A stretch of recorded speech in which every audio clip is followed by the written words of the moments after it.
आज की सबसे बड़ी फिक्र और फिक्र की शुरुआत कर रहे हैं वो है सीबीएसई आईसीएसई बोर्ड की 12वीं की परीक्षाओं की, जिस पर से आज सस्पेंस खत्म हो गया। 12वीं बोर्ड की परीक्षाओं को आज रद्द कर दिया गया। इस वक्त की बड़ी खबर, यह फैसला पीएम मोदी की अध्यक्षता में आज शाम हुई बैठक में लिया गया। इस बैठक में केंद्रीय मंत्री अमित शाह, प्रकाश जावड़ेकर, पीयूष गोयल, धर्मेंद्र प्रधान, निर्मला सीतारमण मौजूद थे। वीडियो कॉन्फ्रेंसिंग के जरिए हुई इस मीटिंग में केंद्रीय शिक्षा मंत्रालय के कई वरिष्ठ अधिकारी भी शामिल हुए। इस बैठक में प्रधानमंत्री को तमाम राज्यों और पक्षकारों से मिले सुझाव के बारे में बताया गया और व्यापक विचार विमर्श से निकल रहे अलग अलग विकल्पों के बारे में बताया गया। बैठक के दौरान पीएम मोदी ने कहा कि छात्रों की सुरक्षा हमारी प्राथमिकता है। कोरोना के बीच बच्चों पर तनाव डालना ठीक नहीं है। इस बैठक के बाद सरकार ने 12वीं बोर्ड की परीक्षा को रद्द करने का फैसला किया। इसके बाद प्रधानमंत्री ने ट्वीट कर इस फैसले की जानकारी दी। यह सीबीएसई का फैसला था, सीबीएसई के लिए। उसके बाद आईसीएसई ने खुद ही कह दिया कि वो भी 12वीं के बोर्ड की परीक्षा रद्द कर रहे हैं।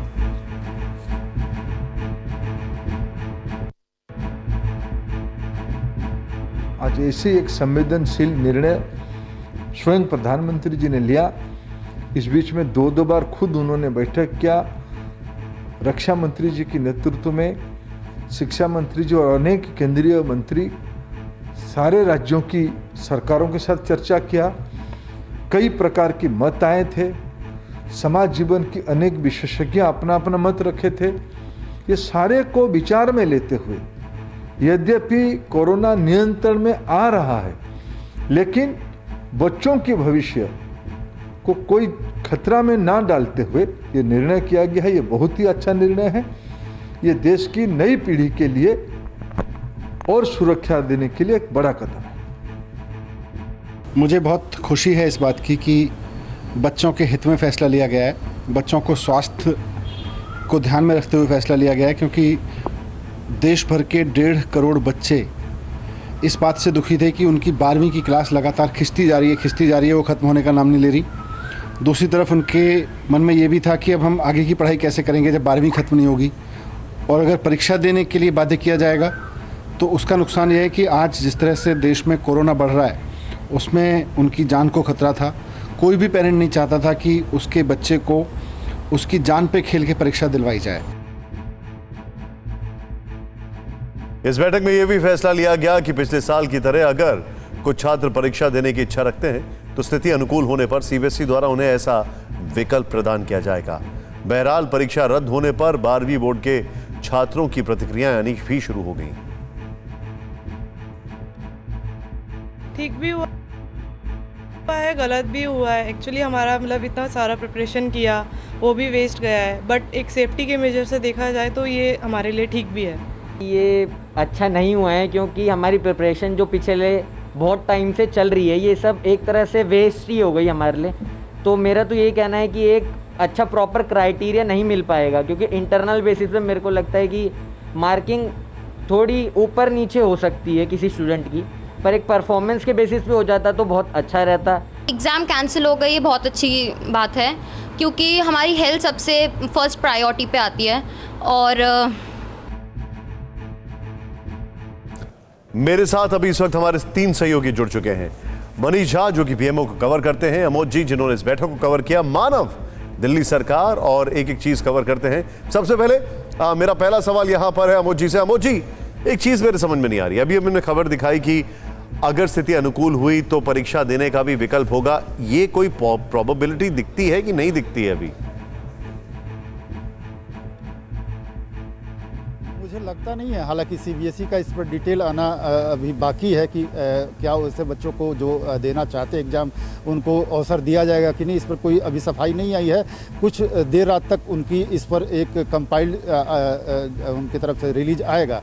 लेकिन जो 14,30,247 बच्चे जिनको इस एग्ज़ाम में अपीयर होना था, उसमें से मेजॉरिटी के जो लोग थे, जो जिनके पेरेंट्स थे, उनके तरफ से जो फीडबैक आ रहा था कि उनके बच्चों को भविष्य खतरा में नहीं डाला निकाला जाए। इसको ध्यान में रखते हुए ही सरकार ने यह फैसला लिया। अब आगे की जो चुनौती है महत्वपूर्ण, मैं आपको बताऊं कि वो ये है कि अब इन बच्चों को 12th के बाद एडमिशन लेने में कैसे वरीयता तय किया जाएगा। तो उसके लिए भी एक मानदंड, जैसे कि इनको रिजल्ट डिक्लेयर करने के लिए एक कंपाइलेशन वाला मानदंड बनाया जाएगा, वैसे ही उनके एडमिशन के लिए भी कोई दिक्कत ना हो उन बच्चों को, और उस मानदंड के आधार पे ही एक क्राइटेरिया फिक्स किया जाएगा जिससे उनको आगे का कहीं रास्ता मिले, एडमिशन कहीं जहाँ पे लेना है कॉलेज में वहाँ उनको वरीयता मिले, और या इंट्रेंस एग्जाम में बैठना है उनको तो उसके लिए भी एक जो बेसिक क्राइटेरिया है उसका फिक्सेशन रखा जाए। तो ये सब अभी वर्कआउट होना मतलब अभी क्लैरिटी आनी बाकी है। एक क्विक रिएक्शन में यहाँ पर मनीष झा से लेना चाहूंगा। मनीष, आप ऑपोजिशन पार्टीज की तरफ से इस चीज की मांग की जा रही थी, लेकिन एक बहुत बड़ा फैक्टर जो वेन कर रहा है वो ये है कि वैक्सीनेशन का स्टेटस कमजोर है। ये वो वनरेबल पार्ट है जो थर्ड वेव में हो सकता है और ज्यादा वनरेबल हो जाए। क्या यह समझा जाए कि इंडिकेटिव है कि वैक्सीनेशन अभी भी इनके होने में बहुत समय बाकी है, अभी तो फैसला इनको बचाने का ले लिया गया है? देखिए, जहां तक 12वीं परीक्षा का सवाल है तो इस परीक्षा को लेकर बहुत ही गहन विचार विमर्श किया गया। स्वयं प्रधानमंत्री ने भी अप्रैल में पहले बैठक की, उसके बाद मई महीने में 2 बार बैठक हुई और उसके बाद ये फैसला लिया गया। लेकिन आपका कहना सही है। देखिए, जहां तक वैक्सीनेशन का ताल्लुक है तो आज की तारीख में भारत में जो वैक्सीनेशन हो रहा है वो 18+ का हो रहा है, और 12वीं में जितने बच्चे पढ़ते हैं उसमें से मुझे लगता है कि कुछ एक को छोड़ दिया जाए तो ज़्यादातर अंडर 18 ही है। इसलिए वैक्सीनेशन से ज़्यादा सरकार और तमाम एक्सपर्ट्स की चिंता ये थी कि हम इन बच्चों को एक्सपोज नहीं कर सकते हैं। अगर ये एग्जामिनेशन सेंटर में गए और तब कहीं कुछ हो गया, जो आप तीसरी लहर का संकेत दे रहे हैं, तो इसके बावजूद कि भले ही कोई प्रमाण ना हो कि तीसरी लहर आएगी या उस पर बच्चों को कितना प्रभाव पड़ेगा, लेकिन हम अपने बच्चों को इस रिस्क में नहीं दे सकते। एक और बात मैं जोड़ना चाहूंगा निशांत, जो हम और आप उन बच्चों से अपील कर सकते हैं। जैसे कुछ बच्चों की भी प्रतिक्रिया आई थी कि हमने 12वीं की तैयारी की और हमारी तैयारी जो है वो वेस्ट हो गई। तो देखिए, पढ़ाई तो कभी वेस्ट नहीं होती है। हमने और आपने जो पढ़ाई पढ़ी है, तो हमें लगता है हमारे बच्चों को और उनके माता पिता को ये बात बच्चों को समझानी चाहिए। उन्होंने जो पढ़ा है वो जीवन भर काम आएगा। ठीक है, आप जो बता रहे हैं मैं सीधे चलूंगा मानव के पास। मानव, अरविंद केजरीवाल, मनीष सिसोदिया, इनके रिएक्शंस तो आ चुके हैं। प्लान क्या है, अब आगे की क्या रणनीति है? क्योंकि अगर ऑप्शंस की बात की जाए, ये क्या करेंगे आगे? एडमिशन को लेकर इन्होंने कोई सुझाव दिया है, कॉलेजेस को लेकर इन्होंने कोई सुझाव दिया है, ऑनलाइन स्ट्रक्चर को लेकर इन्होंने कोई सुझाव दिया है, क्या प्लान क्या है आगे? निशांत, देखिए, मनीष सिसोदिया शिक्षा मंत्री हैं दिल्ली के, और लंबे समय से जो आज केंद्र सरकार ने, पीएम मोदी ने किया है, वो इसकी मांग जरूर कर रहे थे कि इंटरनल असेसमेंट के आधार पर बच्चों को पास किया जाए। लेकिन हमको ये भी देखना होगा कि बच्चों का जो भविष्य है वो 12वीं के मार्क्स के आधार पर तय होता है। तो अब जो एक्सपर्ट्स जिनसे हम बात कर रहे हैं, जब से 6:30 बजे ये खबर आई है, उसके बाद हम लगातार एक्सपर्ट्स के टच में है, तो बहुत मिली जुली राय हमको इसमें एक्सपर्ट्स की देखने को मिल रही है। अगर दिल्ली सरकार की बात करें तो दिल्ली सरकार कह रही है कि बहुत अच्छा फैसला है, बच्चों के हित में है। आप इसको राजनीति से जोड़ के देख सकते हैं निशांत, की राजनीति काफी हुई है इस मुद्दे पर, उससे आप जोड़ सकते हैं। लेकिन कहीं ना कहीं आगे भविष्य को लेकर इससे कई सवाल खड़े होने वाले हैं। दिल्ली यूनिवर्सिटी ने भी इस फैसले का स्वागत किया है, और दिल्ली यूनिवर्सिटी भी साफ ये कह रही है कि इस फैसले के आधार पर भी वो अपने फैसले आगे समय में लेने जा रही है, चाहे उनके एंट्रेंस एग्जाम हो, उससे संबंधित फैसले हो, या बच्चों के एडमिशन को लेकर फैसले हो। तो कहीं ना कहीं दिल्ली सरकार ने स्वागत किया है। लेकिन हमको निशांत ये बात ध्यान में रखनी होगी कि चाहे इसको दिल्ली सरकार अपनी जीत के तौर पर देखे, चाहे केंद्र सरकार बच्चों की सुरक्षा के तौर पर देखे, वैक्सीन नहीं लगी, एक बड़ी वजह ये भी आपने